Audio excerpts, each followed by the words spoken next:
بالله من الشيطان الرجيم بسم الله الرحمن الرحيم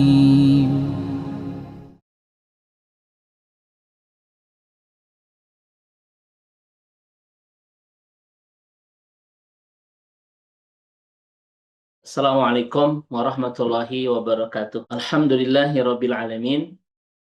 Alhamdulillah hamdan katsiran thayyiban mubarakan fi kama yuhibbu rabbuna wa yarda. Alhamdulillahilladzi bi ni'matihi tatimmu shalihat. Wa asyhadu an la ilaha illallah wahdahu la syarikalah. Wa asyhadu anna Muhammadan abduhu wa rasuluh al-mab'utsu rahmatan lil alamin. Allahumma aftah lana qulubana wa alhimna rusdana wahdina ila siratikal mustaqim. Ibu dan Bapak keluarga besar Majelis Madani rahimani wa rahimakumullah, wabil khusus Ustadz Irsyad yang memandu di pertemuan Majelis Madani di malam hari ini. Sehat berkah selalu Ustadi, juga guru kita semua, gurunda tercinta Ustadz Dudi Mutakin, semoga senantiasa dalam kesehatan, kebaikan, keberkahan, terus istiqomah membimbing kita semua untuk bisa nikmat hidup bersama iman, lezat bersama hidayah, bahkan bisa menemukan jalan pulang ke surga. Semoga Ustadz dan keluarga besar tercinta senantiasa Allah bersamakan penuh kebaikan di dunia, Allah bersamakan penuh kebahagiaan sampai ke surga insya Allah. Juga seluruh guru-guru tercinta kita yang hadir di malam hari ini, ada Ustadz Hashim, ada Prof. Ipa, dan lain sebagainya. Mudah-mudahan semua sehat, berkah, dan Bapak Ibu sekalian, mudah-mudahan pertemuan indah iman kita di malam hari ini bersama Majelis Madani untuk kembali menaut hati, mengeja cinta, melikat iman di taman surga. Semoga Allah catat menjadi bagian terbaik dari amal soleh kita, bagian terindah dari ampunan dosa kita. Dan semoga menjadi bagian tersempurna dari cara Allah Subhanahu wa Ta'ala mengistiqomahkan kita dalam ketaatan sampai waktunya nanti kita berpulang dan mendapatkan kebahagiaan di kehidupan setelah kematian nanti. Ibu dan Bapak yang semoga Allah rahmati dan Allah berkahi, kullu nas muqinuna bil maut, ya. Setiap kita akan meyakini satu hal, bahwa sudah ada jadwal kepulangan masing-masing, ya.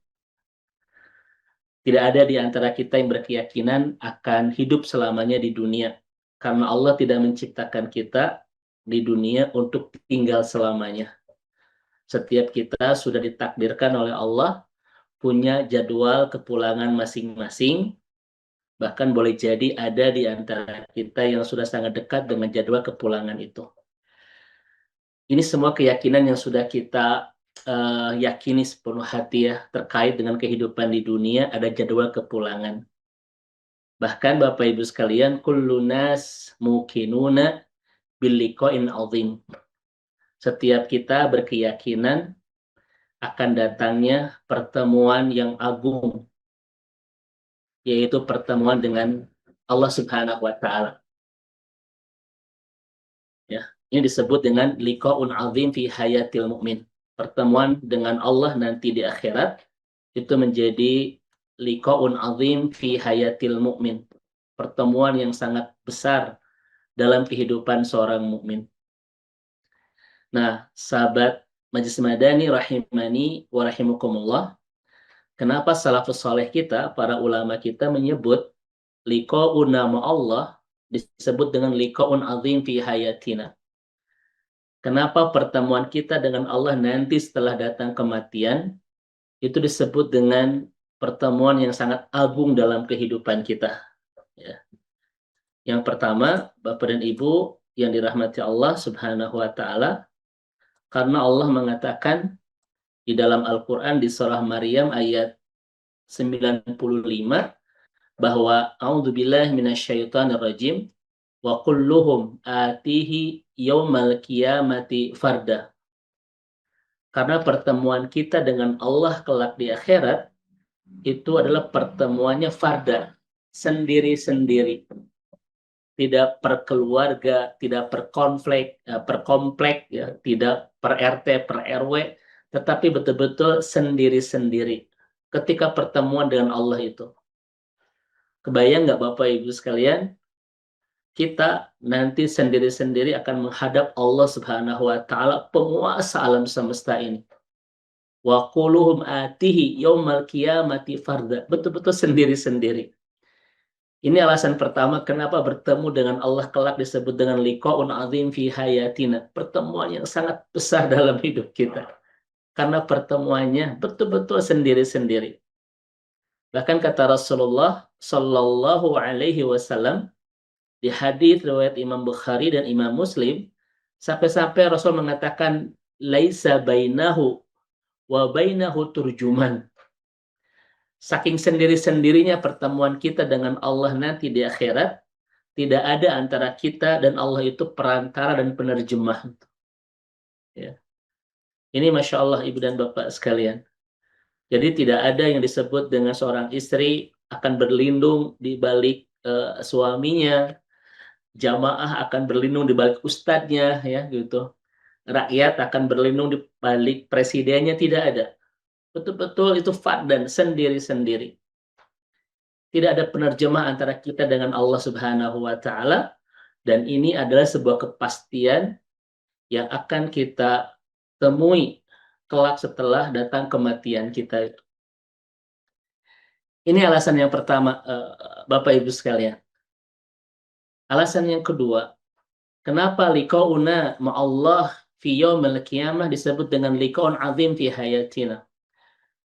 Kenapa pertemuan kita dengan Allah kelak di akhirat itu disebut dengan pertemuan agung dan pertemuan besar? Alasan pertama, karena Allah memanggil kita itu sendiri-sendiri. Alasan yang kedua, karena di pertemuan itu, Bapak Ibu sekalian, Allah Subhanahu wa taala yauma yu'rad. Allah perlihatkan semua amal kita itu. Ya. Allah perlihatkan semua amal kita. Kita akan melihat semua amal-amal yang kita lakukan selama di dunia yang boleh jadi hari ini sudah banyak kita lupakan. Bapak Ibu sekalian, mari kita bermuhasabah. Ketika Allah mempertemukan kita dengan amal-amal yang pernah kita lakukan selama di dunia, apakah kita termasuk orang yang akan paling bahagia atau penuh dengan penyesalan? Kalau lihat wajah-wajah Bapak Ibu, ini keluarga besar Majelis Madani mah, insya Allah ini mah ahli surga Firdaus ya. Kelihatan sudah wajah-wajah, ini mah sudah wajah soleh senior insya Allah. Semoga Bapak dan Ibu ketika kita melihat dan dipertemukan dengan Allah kelak dengan semua amal yang pernah kita lakukan, kita menjadi hamba Allah yang paling bahagia. Ya. Makanya tidak ada hari terbaik dan hari terindah yang kita miliki, itu kecuali hari di mana Allah mempertemukan kita dengan amal kita, kita menjadi orang yang paling bahagia. Dan semoga setiap kita memiliki hari terbaik dan terindah itu. Jangan sampai ketika Allah mempertemukan kita dengan amal-amal, kita lihat semuanya, kita menjadi orang-orang yang paling menyesal kelak di akhirat. Oh ternyata saya pernah begini, ternyata saya pernah menggibah ini, ternyata saya pernah begitu, begini, dan lain sebagainya. Ini alasan kedua, ya, disebut dengan Yaumul Jam'i. Ya. Hari akhirat itu disebut dengan Yaumul Jam'i. Hari Allah kumpulkan. Dikumpulkan dengan siapa? Di antaranya Allah kumpulkan kita, dipertemukan kita dengan amal-amal yang sudah kita lakukan, yang boleh jadi sudah banyak yang kita sudah lupakan di dunia ini. Namun demi Allah, tidak ada yang lupa, tidak ada yang luput dari catatan Allah Subhanahu wa taala. Masya Allah, Bapak Ibu sekalian. Kemudian yang ketiga, kenapa liqa'una ma'allah yaumal qiyamah disebut dengan liqa'un azim fi hayatina?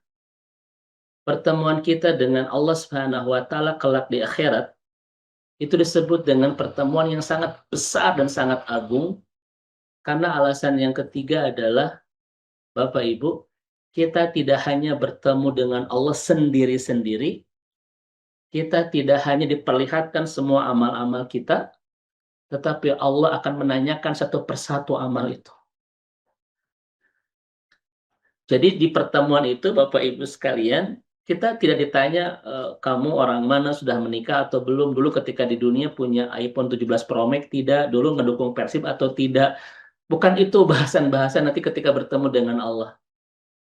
Pertemuan dengan Allah Subhanahu wa taala itu hanya Allah itu akan menanyakan, akan meminta pertanggungjawaban dengan semua amal yang kita lakukan. Dalam hadis Bukhari, Allah akan bertanya, amil takada wa kada, amil takada wa kada, amil takada wa kada. Kamu pernah begini? Kamu pernah begitu?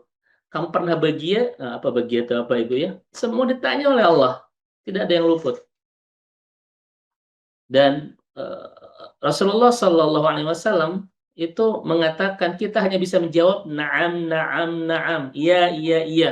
Karena yang menjawab itu bukan mulut. Sebagaimana yang Allah sampaikan di surah Yasin. Yang menjawab adalah tangan kita, kaki kita, dan semua akan bersaksi di hadapan Allah Subhanahu wa taala itu. Itu Bapak Ibu sekalian akan ditanya. Ya, bertemu sendiri-sendiri, diperlihatkan amal kita, kemudian ditanya satu persatu tentang apa yang sudah kita lakukan itu. Dan Bapak Ibu sekalian, bayangkan pertanyaan itu akan menentukan masa depan akhirat kita selanjutnya. Apakah menjadi orang yang paling bahagia atau berkesudahan di surga, atau menderita atau berujung di neraka itu. Itu semua hasil, tergantung hasil dari uh, interogasi ya, wawancara, pertanyaan Allah kepada kita semua. Dr. Muhammad Al-Arifi ya, dalam kitab Yaumul Akhir, beliau salah satu ulama terkemuka di Saudi Arabia. Ada 2 jilid, beliau ada buku bagus ya. Jilid pertama judulnya Akhirul Yaum. Jilid yang kedua namanya Yaumul Akhir.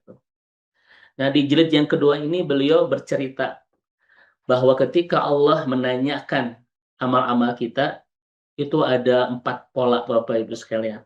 Ya, ada 4 pola. Yang pertama, hisaba yassira. Yang kedua, yushaddidu fil hisab. Yang ketiga, yaltulu fil hisab. Dan yang keempat, bighairi hisab. Itu pola Allah Subhanahu wa taala ketika menghisab, ketika mengoreksi dan bertanya tentang amal-amal yang sudah kita lakukan selama di dunia itu. Semoga Bapak Ibu kita termasuk hamba Allah yang mendapatkan 2 golongan. Yang pertama, bighairi hisab ya. Kita ke surganya tanpa hisab. Betul-betul Allah itu langsung mempersilahkan kita untuk masuk surga. Ya fulan, dalam hadis riwayat Imam Ahmad, ya fulan, anna radin lima fa'alta fid dunya, idhab wadkhul jannati. Wahai hambaku, aku sudah ridho dengan apapun yang kamu lakukan selama di dunia, pergilah dan masuklah ke dalam surgaku. Ini akan Allah sampaikan kepada hamba-hambanya yang ke surganya tanpa hisab. Masya Allah. Ya fulan, anna radin lima fa'alta fid dunya, idhab wadkhul jannati. Wahai hambaku, aku sudah ridho dengan apapun yang kamu lakukan di dunia. Karena aku sudah memaafkan semuanya. Idhab fadkhul jannati. Pergilah dan masuklah ke dalam surga. Ini golongan yang semoga kita semua termasuk golongan ini. Dan di hadis riwayat Imam Muslim, golongan ini akan masuk ke pintu surganya sangat spesial. Dalam hadis Muslim, mereka akan masuk babul aiman. Pintu surga bernama Aiman, yaitu pintu surga yang disiapkan untuk hamba-hambanya yang ketika masuk bighairi hisab, tanpa dihisab.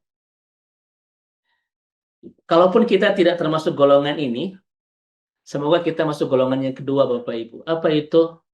Yang yuhasibu hisaba yassira. Yang hisabnya itu ringan, Ustaz Hashim. Ringan itu. Yang disebut dengan ringan kata Ibnu Zaid, Bapak Ibu, yang disebut ringan itu Allah memperlihatkan amal kita. Kita sempat shock kalau suatu apa ya. Kita sempat shock dulu, kita sempat panik Bapak dan Ibu ya. Tetapi Allah tidak menanyakan detail satu persatu, langsung Allah tutup dan langsung Allah maafkan. Sebagaimana di hadis riwayat Imam Bukhari. Allah mengatakan, "Inni satartu 'alaika fid dunya. Idhab fadhul jannati." Aku sudah menutup Aku tutup semua dosa-dosamu ketika di dunia dan hari ini aku maafkan semuanya. Itu bagi orang-orang yang mendapatkan hisabannya yang yasiro, hisaban yang ringan.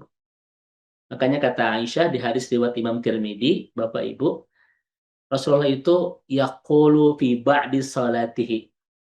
Senantiasa membaca di sebagian salatnya sebuah doa, Allahumma hasibni hisabai yasira. Ini kebiasaan Nabi di sebagian salat sebagaimana yang disampaikan oleh Aisyah radhiyallahu anha, Allahumma hasibni hisabai yasira. Ya Allah, hisablah aku dengan hisaban yang ringan.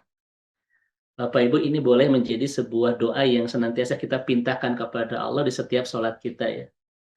Kalaupun kita tidak termasuk orang-orang yang ke surganya tanpa hisab, semoga kita termasuk orang-orang yang mendapatkan hisaban yang ringan. Karena dua kelompok ini itu pasti ke surga. Pasti ke surga. Dan kita berlindung kepada Allah dengan dua kelompok ini Bapak Ibu. Yang pertama, yusyaddidu fil hisab, yang hisabannya berat. Yang kedua, yaltulu fil hisab, yang hisabannya lama dan panjang. Karena kata Rasulullah Sallallahu Alaihi Wasallam, dua kelompok ini illa halaka, dua-duanya akan celaka. Nah ini Bapak dan Ibu ya, pola Allah nanti bertanya tentang amal-amal yang sudah kita lakukan.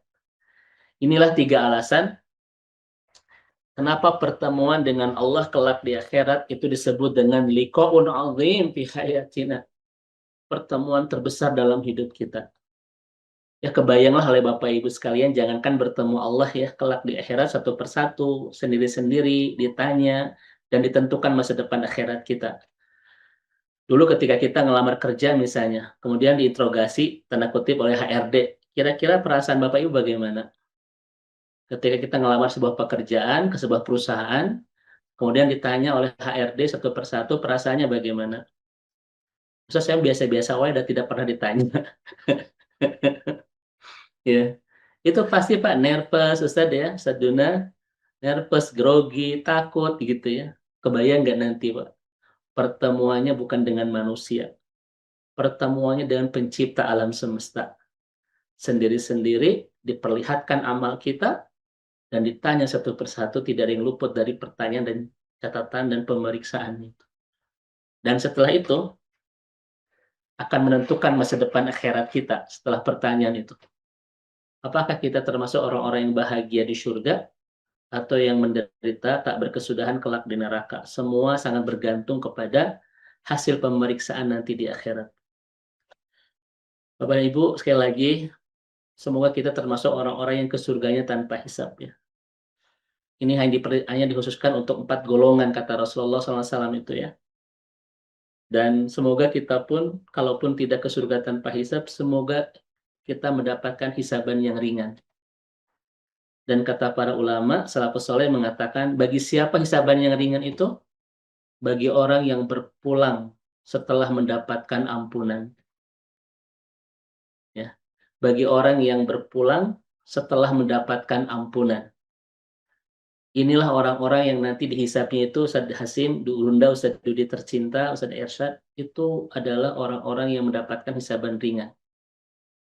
Ya. Makanya Ibu dan Bapak sekalian, Rasulullah Shallallahu Alaihi Wasallam itu melaksanakan ibadah haji itu di tahun ke-10 Hijriah di bulan Dzulhijjah dan wafat di bulan Rabiul Awal tahun ke-11 Hijriah.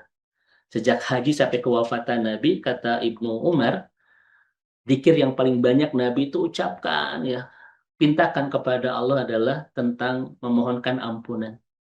Ya, memohonkan ampunan. Bahkan kata Ibnu Umar radhiyallahu an, Rasulullah pernah membaca kalimat ini itu 100 kali dalam satu majelis. Rabbik firli wa tub alayya innaka anta tawwabur rahim. Kata Ibnu Umar, Rasul baca ini dalam satu majelis itu lebih dari 100 kali. Ya, Rabbik firli wa tub alayya innaka anta tawwabur rahim. Ya Allah, ampuni aku bertobat kepadamu, innaka anta tawwabur rahim. Sesungguhnya engkau maha menerima taubat lagi maha penyayang. Bahkan di ujung hayat Nabi, ya, sebagaimana yang disampaikan oleh Aisyah radhiyallahu anha dalam hadis Bukhari, tidak ada kalimat yang terucap di lisan Nabi sebelum detik-detik kewafatan kecuali Nabi memintakan ampun kepada Allah. Allahumma gfirli warhamni wa alhiqni birrafiqil a'la. Ini kalimat terakhir yang Nabi ucapkan sebelum wafat di pangkuan istrinya bernama Aisyah radhiyallahu anha di bulan Rabiul Awal di tahun ke-11 Hijriah itu. Jadi kita sudah mulai paham Bapak Ibu ya, ini kenapa Rasulullah Shallallahu Alaihi Wasallam menjelang detik-detik kewafatan itu tidak banyak zikir yang terucap kecuali permohonan ampun. Karena memang seakan-akan Nabi itu mengatakan kepada kita, jangan pernah mau pulang ke akhirat sebelum mendapatkan ampunan. Gitu. Karena kata Sufyan Ats-Tsauri, Pak, manusia terburuk di muka bumi ini siapa?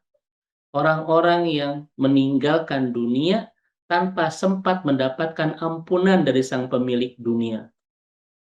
Ini kalimat yang sangat legendaris yang disampaikan oleh Sufyan Ats-Tsauri ketika di Padang Arafah. Ya. Manusia terburuk adalah yang meninggalkan dunia ini tanpa sempat mendapatkan ampunan dari sang pemilik dunia. Bapak Ibu kebayang nggak apa yang akan terjadi ketika kita pulang tanpa sempat mendapatkan ampunan? Ya, sebagaimana dikisahkan oleh Aisyah radhiyallahu an. Aisyah berkata kepada Rasulullah Shallallahu Alaihi Wasallam dalam hadis riwayat Imam Muslim, ya Rasulullah, matat fulanan wa qad istirahat. Kata Aisyah, ya Rasulullah, ini seseorang sudah mati, dia sudah istirahat. Aisyah mengatakan demikian, seseorang sudah wafat dan dia sudah istirahat. Faghadiba Rasulullah Shallallahu Alaihi Wasallam. Rasul marah dengan kalimat itu. Rasul marah kepada Aisyah karena Aisyah mengatakan orang yang mati itu orang yang istirahat. Ya, kan kita suka bilang gini, Ustaz Hasim, dia sudah ke peristirahatan terakhir. Boleh nggak bilang begitu? Nabi sempat marah loh Bapak Ibu. Ini khawatirnya Bapak Ibu kalau kita sering bicara begitu seakan-akan kematian itu memang akhir dari segalanya. Habis capek di dunia, hoyong istirahat, ke akhirat. Kan begitu ya. Jadi kita kesannya bahwa kematian itu akhir segalanya. Demi Allah, kematian itu awal segalanya. Bapak Ibu silakan lihat di dalam Al-Quran tentang sekian 147 ayat tentang kematian. Bapak Ibu coba lihat semuanya. Kita mendapatkan kesimpulan bahwa kematian itu di samping sa'atul haq, di samping sebuah kepastian yang tidak bisa dihindari oleh siapapun. Kematian pun disebut dengan sa'atus safar wa sa'atul intiqal gitu. Bukan istirahat. Dia sudah ke peristirahatan terakhir ya. Dalam bahasa Inggris apa Bu? Rest and apa tuh? Nah, etalah begitu ya. Rest in peace itu. Nabi marah dengan kalimat itu. Ya, matian itu Bapak Ibu sa'atus safar, sa'atul intiqal. Kenapa disebut sa'atul intiqal? Karena kematian itu adalah saatnya kita berpindah, ya, dari dunia yang sementara dan fana ke kehidupan yang tidak akan pernah berkesudahan. Itu sebetulnya sa'atul intiqal, hanya pindah itu. Bahkan kematian itu disebut dengan sa'atus safar. Waktunya kita melakukan sebuah perjalanan. Tuh Bapak Ibu, perjalanan. Dari sebuah rute yang sangat pendek ke sebuah rute yang sangat panjang, bahkan tidak berkesudahan itu. Dari mana ada kalimat istirahatnya? Ya. Karena ada orang bilang begini, Ustadz, abi tos takiat di dunia hayang uih, gitu, hayang istirahat. Akhiratnya siga naon wae Bapak Ibu sekalian. Ustadz, saya sudah tidak kuat di dunia, hayang pulang ke akhirat. Bapak Ibu setuju nggak dengan kalimat dia sudah kembali ke peristirahatannya? Setuju tidak? Ayo. Tidak setuju, tapi bahaya juga, karena nanti membangun mindset ya di pikiran orang, kematian itu akhir segalanya. Kita menemukan fakta orang-orang yang sudah tidak kuat dengan ujian-ujian di dunia, banyak yang mengakhiri kehidupan karena mereka beranggapan kematian itu istirahat. akhir dari segalanya, akhir dari sebuah penderitaan, akhir dari sebuah luka dan kecewa itu, ya kan? Coba kita lihat rata-rata orang yang bunuh diri itu yang seperti apa, Bapak Ibu. Saya di rumah ada kitab, Bapak Ibu ya, tentang orang-orang yang mengakhiri kehidupan dengan tragis di saat mereka sudah mencapai puncak kesempurnaan dunia. Itu ada bahasan khusus ya. Banyak orang-orang yang mengakhiri hidup dengan tragis ketika mereka menemukan puncak kesempurnaan dunia.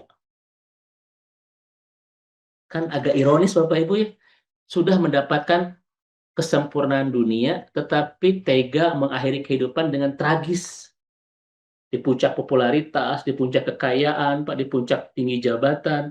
Kenapa banyak yang mengakhiri kehidupan dengan tragis? Itu menunjukkan kepada kita kalimat Sukordowi, bahwa kebahagiaan itu min huna, laisa min huna, kata beliau begitu. Bahagia itu di sini, bukan di kehidupan dunia, bukan di keberlimpahan dunia. Maka kebahagiaan bukan ditentukan oleh keberlimpahan dunia kita, tetapi keindahan kita dalam membangun ketaatan kepada Rob kita itu. Ya. Nah, itu bahasanya. Kenapa banyak orang yang mengakhiri kehidupan dengan tragis? Biasanya rata-rata mereka merasa tidak kuat dengan ujian di dunia. Ya kan? Dan mereka meyakini kematian itu adalah akhir segalanya. Habis hoyong istirahat, hoyong uih ke akhirat. Nabi marah Pak kepada Aisyah gara-gara mengatakan matat fulanan waqad istirahat. Seseorang sudah istirahat karena sudah wafat. Kata Nabi, innama yastari man ghufira. Ini kalimatnya. Yang istirahat itu bukan yang dijemput oleh kematian, tetapi yang sudah mendapatkan ampunan sebelum datang kematian. Katanya Bapak Ibu, kalau kita pulang ke akhirat tanpa mendapatkan ampunan, istirahat tidak? Sekalian. Dalam hadis Nabi tadi, tidak. Istirahat bukan milik orang-orang yang sudah pulang, tapi istirahat milik orang-orang yang sudah mendapatkan ampunan. Ya. Dan inilah nanti Ustaz Hashim ya, Gurunda Ustaz tercinta Ustaz Dudi Matakin, ketika kita berpulang sudah mendapatkan ampunan, maka kitalah yang akan mendapatkan hisab yasiro, hisaban yang ringan. Diperlihatkan amal kita, tetapi tidak ditanya, langsung ditutup, dan kata Allah, inni satartu alaika fid dunya wa ughfiruha hadal yawm. Ketika di dunia aku tutup semuanya, dan hari ini aku ampuni semuanya. Mudah-mudahan Bapak dan Ibu ya, semoga sebelum kita berpulang, kita sudah mendapatkan ampunan dari Allah Subhanahu wa Ta'ala. Recording in progress. Bapak Ibu, saya punya kisah yang sangat singkat tapi sangat menyedihkan. Boleh saya cerita Bapak Ibu ya? Kisah ini kesedihannya melebihi drama Korea Ibu-Ibu. Melebihi drakor dan dracin ya. Apa cerita Bapak Ibu? Dalam bahasa Arab sedikit singkat tetapi sangat menyedihkan. Anna rajulan ya'taqidu ayyatuba ghadan thumma yanumu wala yastaiqid. Singkat tidak Bapak Ibu kisahnya? Inna rajulan ya'taqidu ayyatuba ghadan thumma yanumu wala yastaiqid. Singkat ya. Ya. Sedih tidak Bapak Ibu dengan cerita ini? Sedih ya karena non artina gitu. Ini kisah paling singkat dan paling menyedihkan. Inna rajulan ya'taqidu ayyatuba ghadan thumma yanumu wa la yastayqid. Seseorang mengatakan, aku akan bertobat besok. Kemudian dia tidur dan tidak bangun lagi. Dia Bapak sekalian ya. Seseorang mengatakan, saya akan tobat besok, saya akan hijrah besok, saya akan insaf besok. Kemudian dia tidur dan tidak bangun lagi. Kenapa disebutkan kisah yang sangat menyedihkan? Karena seburuk-buruk manusia adalah yang meninggalkan dunia ini tanpa sempat mendapatkan ampunan dari Sang Pemilik dunia. Semoga Bapak dan Ibu ya, Allah memberikan anugerah terindah kepada kita semua sebelum berpulang, yaitu Allah sudah ridho untuk memaafkan semua dosa-dosa kita.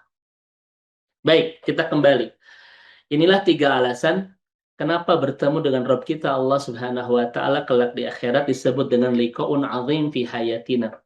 Pertemuan besar dalam hidup kita karena kita akan bertemu Allah pencipta alam semesta sendiri-sendiri, tidak bisa berlindung di hadapan di balik siapapun, diperlihatkan semua amal kita, ditanya satu persatu, setelah itu ditentukan masa depan akhirat kita, apakah kita akan ke surga atau ke neraka. Wajar nggak ini disebut dengan pertemuan besar, Bapak Ibu? Pertanyaannya, hal anta musta'id bihadzal liqa? Apakah kita sudah siap dengan pertemuan ini? Pasti jawabannya teaca. Hal anta musta'id bihadzal liqa? Apakah kita sudah siap dengan pertemuan ini? Makanya hari ini Bapak Ibu, saya akan menyampaikan pesan-pesan para gurunda tercinta ulama-ulama kita. Ada 3 persiapan untuk bertemu Allah agar setelah pertemuan itu kita menjadi orang-orang yang bahagia tak berkesudahan di surga. Ya, baik. Sebelum bertemuan itu ada 3 hal yang harus kita persiapkan di dunia agar pertemuan besar dengan Allah kelak di akhirat itu berakhir dengan kebahagiaan tak berkesudahan di surga. Ya. Mudah-mudahan 3 persiapan ini bisa kita lakukan, Bapak dan Ibu, sebelum kita berpulang dan bertemu menghadap Allah kelak di akhirat. Ya. Kebayang nggak Bapak Ibu kalimat dengan bertemu Allah ya? Jangankan bertemu Allah, mendengar namanya saja Allah itu sudah bergetar ya, Bapak Ibu, dada kita sudah menetes air mata kita ya, sudah berdegup jantung kita, sudah menyeruak segala perasaan di dada kita ya, takut, rindu, Bapak Ibu ya, semua berkecamuk di dada kita itu. Kebayang, jangankan langsung bertemu, mendengarkan namanya saja, Bapak dan Ibu sekalian, sudah menangis ya, sudah menetes air mata kita, berdegup jantung kita, bergetar hati kita, menyeruak semua perasaan yang ada, bercampur. Rindu, takut, Bapak Ibu ya, merasa hina, semua ada itu ya. Apalagi nanti ketika pas bertemu Allah Subhanahu wa taala. Semoga pertemuan dengan Allah nanti betul-betul menjadi hari terindah dan terbaik yang kita miliki, yaitu pertemuan yang mengantarkan kita bahagia tak berkesudahan di surga.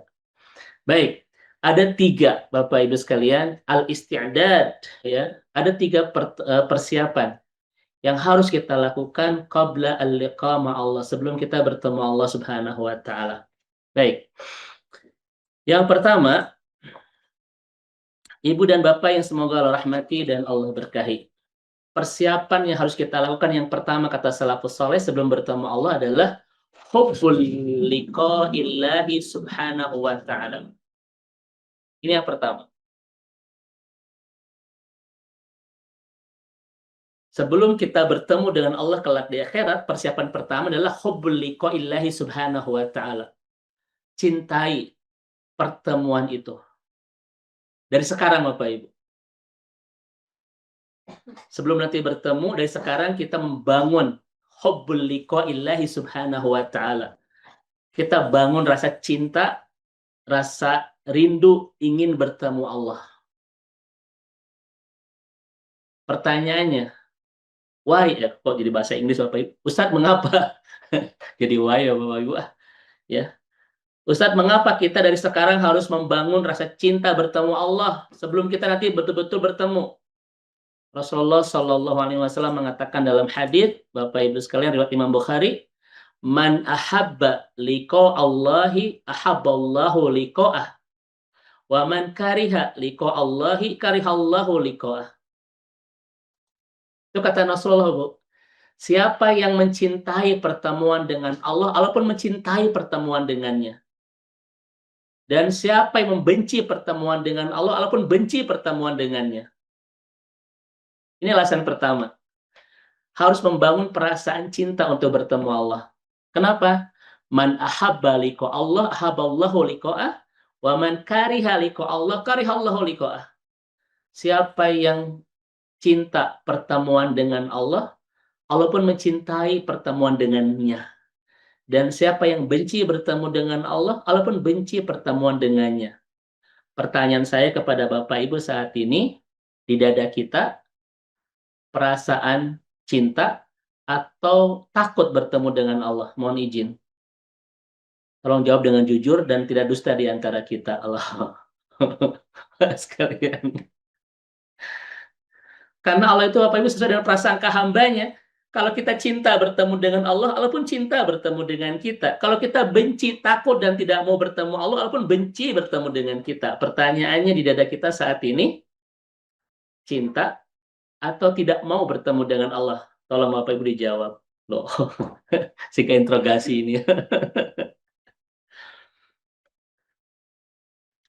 Bapak Ibu masih ingat gak dengan kalimat saya di pertemuan sebelumnya itu, Gurunda tercinta Saduddin Mutakin ya. Nah, saya sering mengatakan begini Bapak Ibu. Mohon izin saya ulang kembali ya. Al-mautu yassiluna ila kullin ni'am. Kematian itu menyambungkan kita dengan 5 kenikmatan. Nah, saya ulang-ulang Bapak Ibu ya. Al-mautu yassiluna ila kullin ni'am. Kematian menyambungkan kita dengan 5 kenikmatan. Yang pertama adalah, kata Nabi, kita akan mendapatkan barzah, raudhah min riyadil jannah. Kita akan mendapatkan barzah seindah taman surga. Masya Allah. Kita masih di barzah, tetapi Allah jadikan barzah itu sebagai raudhah min riyadil jannah, seindah taman surga. Yang kedua, setelah kematian kita, kenikmatan yang kedua adalah Bapak Ibu, dalam hadis Muslim, wa anna faradtahum alal haud, kata Nabi, aku akan menggandeng tangan umatku menuju telaga haud. Kita bertemu Nabi, tangan kita digandeng oleh Nabi bersama-sama menuju telaga Al-Kautsar dan minum bersama-sama dengan Rasulullah SAW. Ini kenikmatan yang kedua Bapak Ibu ya, tangan kita digandeng Nabi itu. Satu sosok laki-laki yang sangat kita rindukan, Bapak Ibu, yang ketika kita sebut namanya hari ini berderai air mata kita, saking kita merindukannya itu. Nanti tangan kita digandeng Nabi, dituntun bersama-sama untuk minum di telaga Al-Kautsar. Hadis riwayat Imam Muslim. Kenikmatan yang ketiga setelah kematian kita adalah, Bapak Ibu, nadkhulul jannah khalidina fiha. Kita akan masuk surga dan kekal selamanya. Sebuah kenikmatan yang tak bisa kita bayangkan dengan imajinasi kita, tidak bisa kita dengar dengan telinga, dan dilihat dengan mata. Segala keindahannya hari ini nggak mungkin itu. Saking indahnya surga itu. Yang keempat, setelah kematian kita, ru'yatullah. Kita melihat dan memandang wajah Allah. Dan itu senikmat-nikmat kelak di akhirat. Nanti pertemuan kita dengan Allah 2 kali, Bapak, meroten 2 kali. Pertemuan ketika Allah menghisab kita. Yang kedua, pertemuan dengan Allah ketika kita sudah di surga dan Allah membuka tabirnya. Kita melihat Allah dan itu senikmat-nikmat kelak di akhirat. Kebayang nggak sama Bapak Ibu sekalian? Jangankan penciptanya, ciptaannya saja sudah teramat indah alam semesta ini. Sok bayangkan, seindah apa penciptanya. Dan nanti ketika kita di surga, kita akan melihat itu. Ru'yatullah. Dalam hadis Jabir 3 lembar Bapak Ibu. Itu senikmat-nikmat kelak di akhirat. Ketika kita sudah memandang wajah Allah, seakan-akan nikmat yang lain tidak ada artinya. Itu pertemuan kedua dengan Allah kelak di akhirat. Pertemuan pertama, Allah menghisab kita.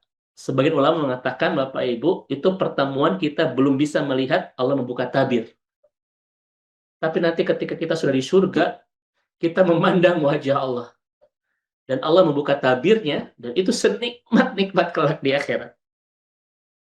Itu akan kita dapatkan setelah kematian kita. Dan kenikmatan yang kelima, setelah kematian kita, Bapak dan Ibu sekalian, tadi saya sampaikan kajian ini, Bapak Ibu, di Ba'da Zuhur ya, di Arca Manik, bahwa kita akan bertemu lagi dengan orang-orang tercinta kita. Ya, nanti di surga itu. Kata Allah, min abaihim wa azwajihim wa dzurriyyatihim. Kita bertemu lagi dengan orang tua kita, dengan pasangan kita dan dengan anak-anak kita. Semua Allah reunikan kembali keluarga tercinta itu kelak di surga. Kematian mereka memisahkan dengan kita di dunia. Tapi kematian kita nanti mempertemukan kembali dengan mereka kelak di surga itu. Ini Bapak dan Ibu, orang tua kita, pasangan kita, dan anak-anak kita, Allah janjikan dikumpulkan kembali bersama kita untuk bersama-sama lagi kelak di surga. Itu sudah janji Allah dalam Al-Quran. Ini 5 kenikmatan yang akan kita dapatkan setelah datang kematian kita. Kenikmatan barja seindah taman surga. Kenikmatan kita digenggam tangan oleh Nabi menuju telaga Al-Kautsar. Kenikmatan mendapatkan surga yang kekal di dalamnya. Kenikmatan memandang wajah Allah, dan itu senikmat-nikmat kelak di akhirat. Dan kenikmatan bertemu lagi dengan orang-orang tercinta yang sekarang sudah tiada karena kematian mereka. Masya Allah. Pertanyaannya, kalau begitu kematian itu dirindukan, ditakutkan.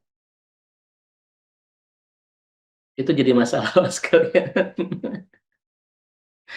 Saya sudah membicarakan tentang keindahan bab kematian, tetap di hati kita yang ada cuma ketakutan, Bapak Ibu ya. Betul ya? Kenapa terjadi gitu? Kenapa ketika saya membicarakan tentang keindahan kematian yang hadir di perasaan kita cuma ketakutan? Kenapa? Karena kita punya hati yang tidak bisa dibohongi tentang siapa kita saat ini di mata Allah. Kerasa nggak Pak Ibu? Kita punya hati yang tidak bisa dibohongi tentang siapa kita saat ini di mata Allah. Kerasa kan masih banyak dosa, ya. Amal masih sedikit, ya. Hidup kita belum 100% benar sesuai dengan keinginan Allah dan lain sebagainya. Itu yang membuat justru di hati kita bukan rindu tapi takut. Sekarang kejauh Bapak Ibu sekalian ya. Saat ini kita merasa cinta bertemu Allah atau malah tidak ingin bertemu Allah. Tetapi kalau kita mencintai pertemuan dengan Allah, Allah pun cinta bertemu kita. Namun kalau kita benci bertemu Allah, Allah pun benci bertemu kita. Ustadz, kumaha itu caranya supaya dimulai dari sekarang bisa mempersiapkan cinta bertemu dengan Allah? Apa kata Ibnu Qayyim al-Jauziyah, Bapak Ibu sekalian?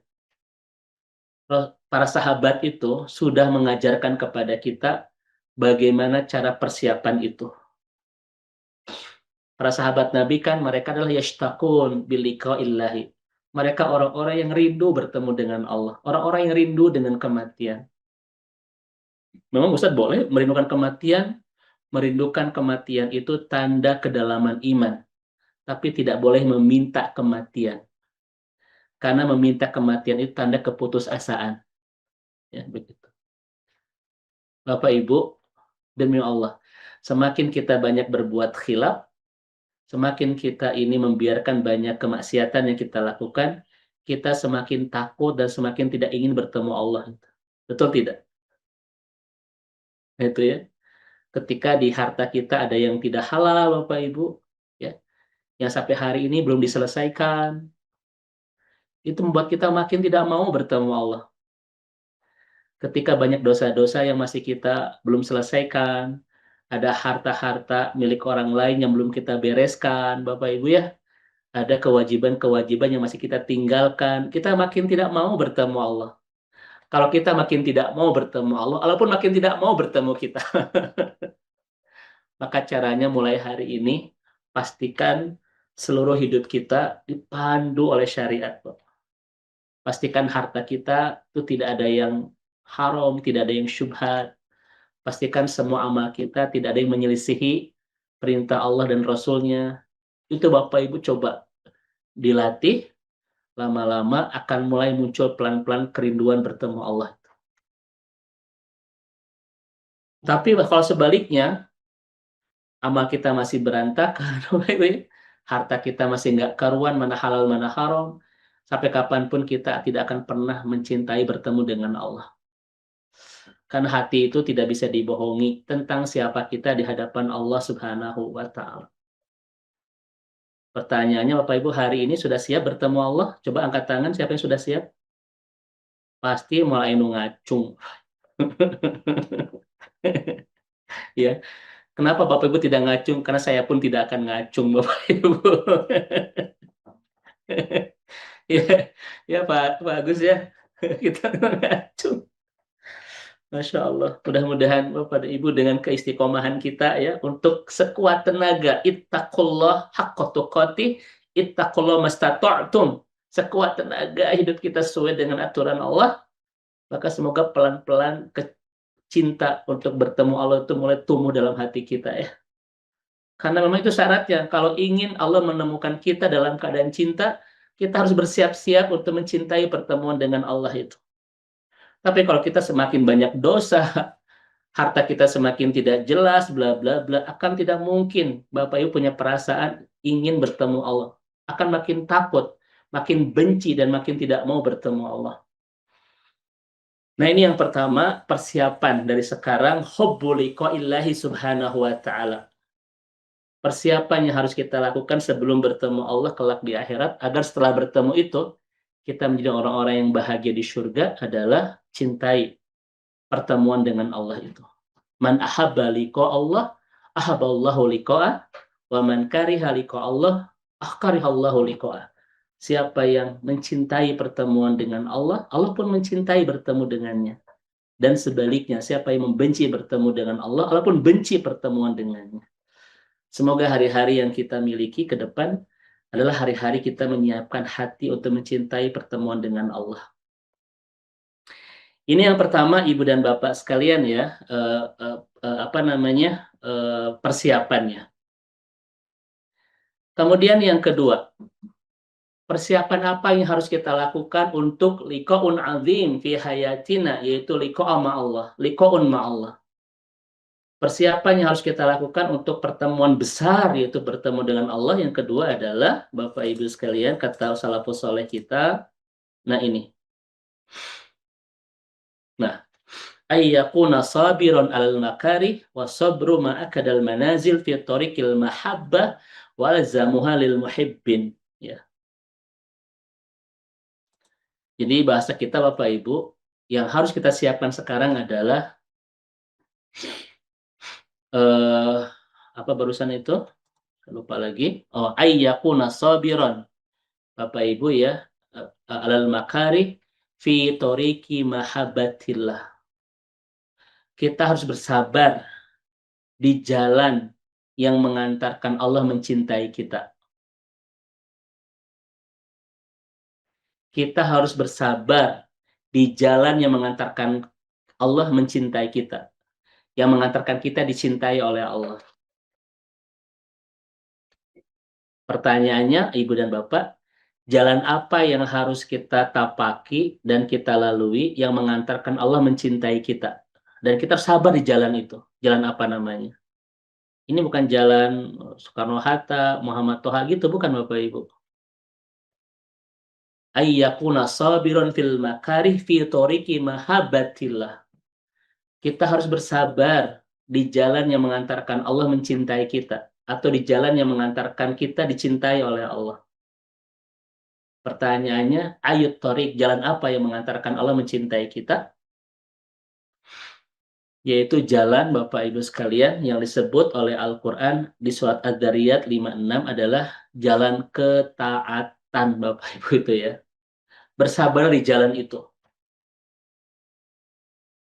Ya, ayyakuna sabiran. Bersabarlah di jalan yang mengantarkan kita dicintai Allah. Apa itu jalan ketaatan?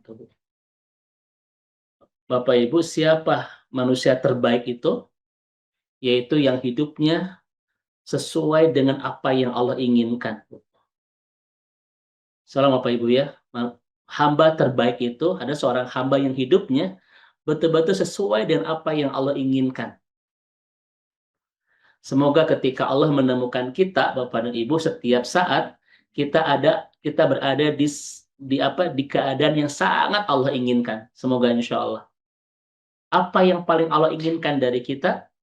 Wa ma khalaqtul jinna wal insa illa liya'budun. Kita senantiasa ada di jalur ketaatan. Betul ya? Itu Bapak Ibu.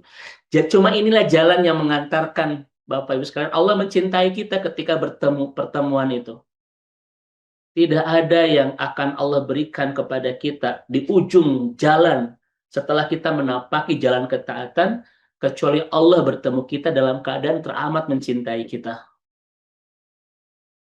Itu Bapak sekalian. Semoga Ibu dan Bapak sekalian kita senantiasa berada di kondisi dan keadaan yang sangat Allah inginkan. Ya, apa itu? Senantiasa dalam ketaatan. Nanti dalam Al-Quran Bapak dan Ibu ada 5 kondisi, ada 5 keadaan yang paling Allah inginkan ketika usia kita sudah mencapai 40 tahun ke atas. Ya. Itu Allah sampaikan di surat Al-Ahqaf ayat 15. Maka siapapun yang sudah masuk ke usia sisa ini, tadi guruna tercinta Ustaz Dudi mengatakan 40 tahun itu usia yang sudah mentok ya gitu. Ulama sebagian mengatakan siapapun yang sudah masuk usia 40 tahun, dia sudah masuk usia sisa. Kenapa disebut usia sisa? Karena kesempatannya sudah tidak banyak. Berapa usia Bapak mulainya usia sisa itu? 40 tahun. Ke sana itu sudah usia sisa ya. Artinya kesempatannya sudah tidak banyak. Walaupun Bapak Ibu yang hadir di kajian malam hari ini belum ada yang sampai ke usia ini ya. Karena wajah-wajah di sini masih 25 tahun ke bawah ya kelihatan. Ya, Ustadz Hasim masih berapa Ustadz? Masih 22, 23 ya Ustadz ya. Masya Allah ini gurunda tercinta. Masya Allah.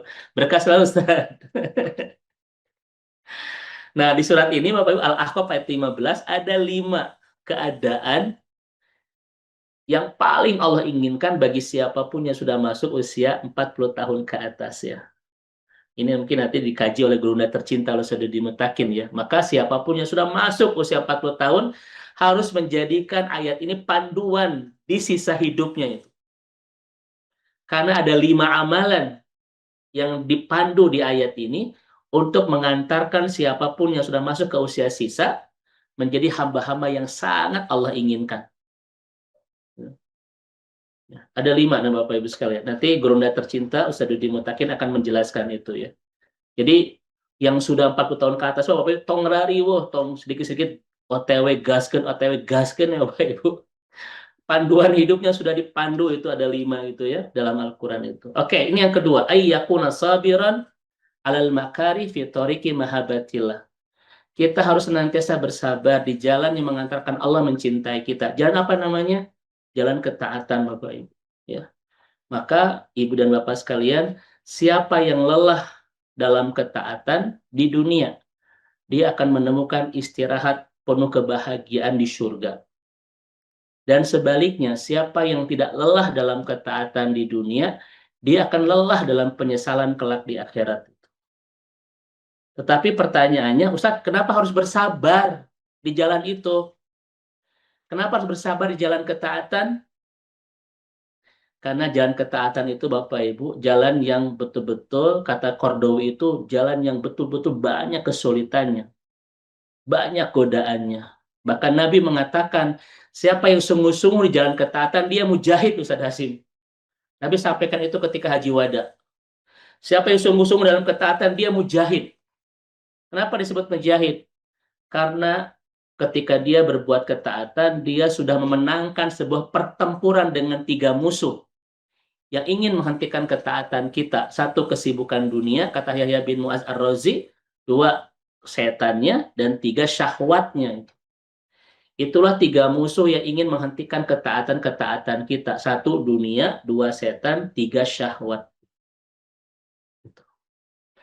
Makanya ini yang hadir di kajian malam hari ini adalah para mujahid dan mujahidah, pemenang-pemenang pertempuran. Karena kita bisa ngaji, bisa berbuat taat. Ini kelihatan wajah-wajah bekas tempur Bapak Ibu ya. Ini wajah-wajah pemenang pertempuran insya Allah. Nah ini yang kedua. Yang terakhir ya, karena saya sudah habis waktu, Bapak Ibu mohon izin. Saya lewat-lewat saja. Yang ketiga, persiapan apa yang harus kita lakukan untuk liqa'un azim fi hayatina, untuk pertemuan besar dalam hidup kita itu bertemu Allah, yaitu watakunu hayatihim watakunu hayatuhum baina rokbah wa rohbah fahum yas'auna ila naili mardoti rabbihim. Jadi kita Bapak Ibu betul-betul bersungguh-sungguh untuk mencari keriduan Allah dalam hidup di dunia. Ketika kita mengejar ridho Allah di dunia, Allah akan meridhoi kita kelak di akhirat. Apa yang akan terjadi di pertemuan itu kalau Allah sudah meridhoi kita? Sekalian ya. Tidak ada syarat untuk mendapatkan surga kecuali ketika sudah mendapatkan ridho Allah. Makanya ayat-ayat yang berbicara masalah surga senantiasa ada dikawal dengan radhiyallahu anhu wa radu anhu. Allah ridho dan kita ridho dengan Allah.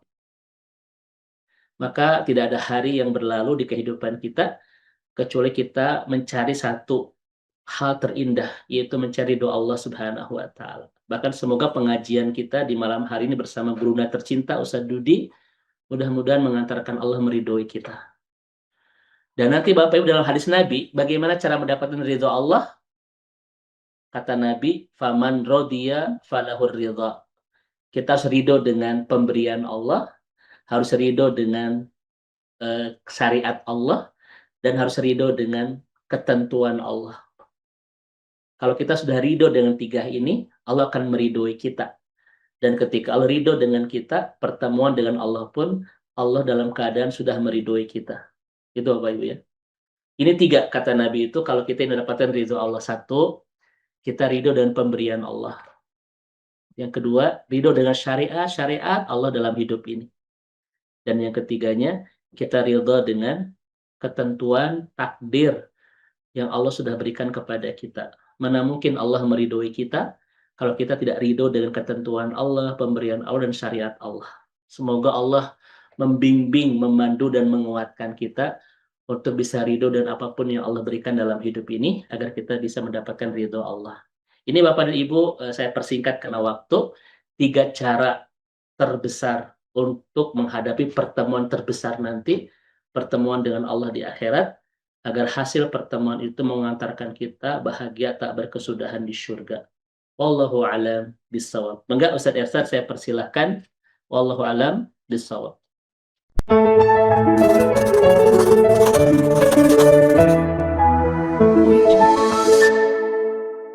أعوذ بالله من الشيطان الرجيم بسم الله الرحمن الرحيم.